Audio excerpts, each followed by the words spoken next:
ప్రభువైన యేసుక్రీస్తు నామములో వాక్యం వినుచున్న మీకందరికీ శుభములు.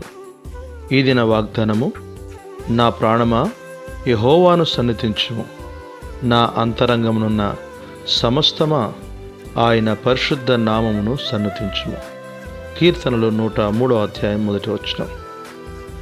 ఈ వాక్య భాగము దేవుడు మన ఎడల చేసిన ఉపకారమును బట్టి నాడు కీర్తనాకారుడైన దావీదుతో కలిసి మనమందరమును కృతజ్ఞతలు చెప్పగలుగుచూ ఉన్నాము. దావీదు ప్రాణము ఎల్లప్పుడూ కృతజ్ఞతతో నిండి ఉన్నది. మన ఆత్మ, ప్రాణము, శరీరముతో మనము దేవునికి స్తుతి చెల్లించవలసినది.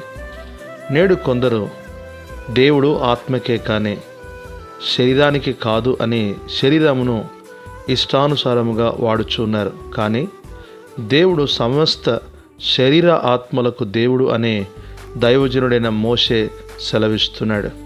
కృతజ్ఞత అనున్నది మన యొక్క హృదయాంతరంగంలో నుండి వచ్చినప్పుడు ఆ కృతజ్ఞత అర్పణను స్వీకరించుటకు దేవుడు ఎల్లప్పుడూ సంసిద్ధంగా ఉంటాడు.